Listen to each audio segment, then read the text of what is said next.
Parashat Naso. The sages debated as to whether the Nazir, whose laws are outlined in this parasha, was to be praised or not.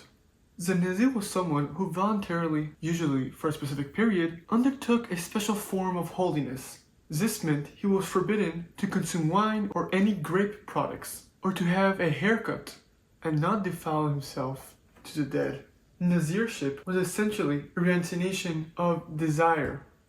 Why someone would choose to do this is unclear. It may be because he wanted to protect himself from drunkenness, or to cure himself from alcoholism, or it could be that he wanted to experience a higher form of holiness. Forbidding to have contact with the dead, even with a relative, he was in this respect similar to the high priest. This is one way a non-Kohen could have a Kohen-like behavior, but there were mixed views on whether it was a good thing or a bad thing to become a Nazir. On the one hand, the Torah calls him holy to God. On the other hand, at his completion of his period of absence, he is commanded to bring a sin offering.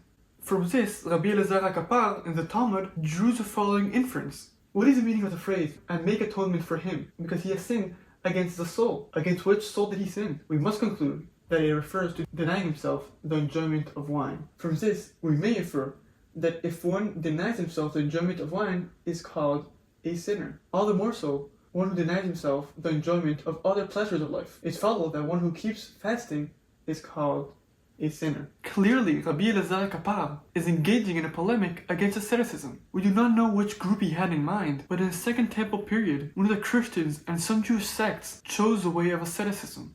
Holy people in many religions have chosen the path of spiritual purity, to withdraw from the world and its pleasures and its temptations, fasting, afflicting on oneself, and living in caves and monasteries and retreats.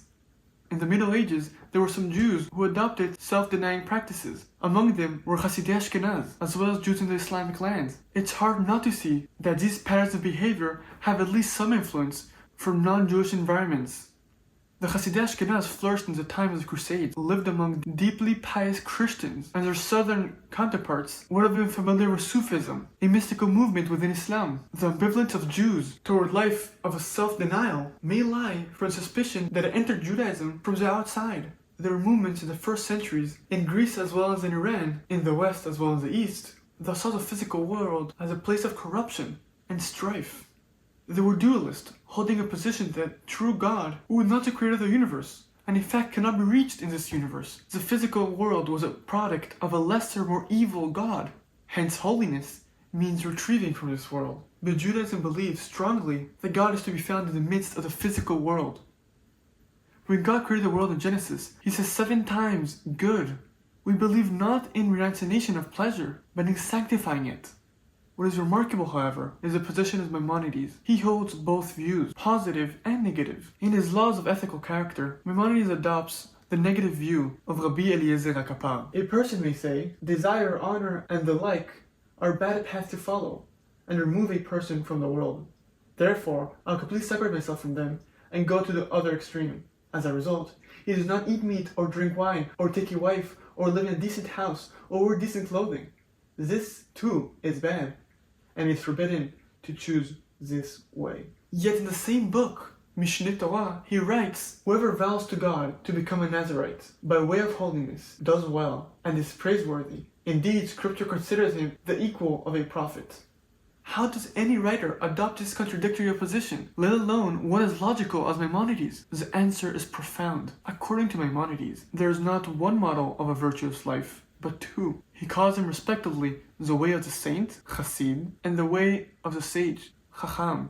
The saint is a person of extremes, extreme good behavior that is. As Maimonides writes, he does good conduct in excess of what strict justice requires. So for example, he writes, if one avoids haughtiness to utmost extent and becomes exceedingly humble, he is termed a saint. The sage is a completely different type of person, one who follows the golden mean, the middle way of moderation and balance. He or she avoids extremes, hoarding wealth and giving away all they have, and thus become neither stingy nor full-heartedly, but generous. He or she knows the twin danger of too much and too little, excess and deficiency.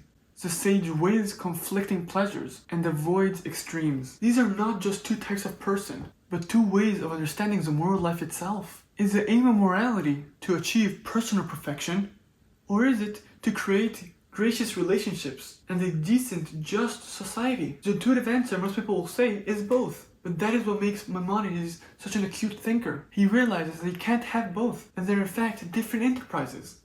A saint may give all his money away to the poor. But then, what about supporting the members of the saint's own family? A saint may refuse to fight a battle. But what about the saint's fellow citizens? A saint may forgive all the crimes committed against him. But what about the rule of law and justice? Saints are supremely virtuous people when considered as individuals, but you cannot build a society of saints alone. Indeed, saints are not really interested in society. They have chosen to be different, segregated, and lonely. They seek personal salvation rather than collective redemption. It is this insight that led Maimonides to his seemingly contradictory evaluation of the Nazirite. The Nazirite has chosen, at least for a period, to adopt a life of extreme self-denial. He is a saint, a chassid. He adopted a path of personal perfection. That is noble and commendable, but it is not the way of the sage. And you need sages if you seek to perfect society, to better the world. The reason the sage is not an extremist is because he realizes that there are other people at stake. There are members of one's own family. There are others within one's community. There are colleagues at work. There's a country to defend, a nation to build. The sage knows it's dangerous and even morally self-indulgent to leave all these commitments behind and pursue a life of solidarity virtue. For we are called by God to live in the world, not escape from it, in society, not in seclusion, to strive to make a balance among the conflicting pressures on us, not to focus on some and neglect others. Hence, while from a personal perspective, the Nazirite is a saint, from a societal perspective, he is, at least figuratively, a sinner who must bring an atonement offering. Judaism makes space for individuals to escape from the temptations of the world, and the supreme example is the Nazirite. But this is an exception, not the norm. To be a chacham, to be a sage, is to have the courage to engage with the world, despite all the spiritual risk, and to help bring a fragment of the divine presence into the shared spaces in our collective life. Shabbat Shalom.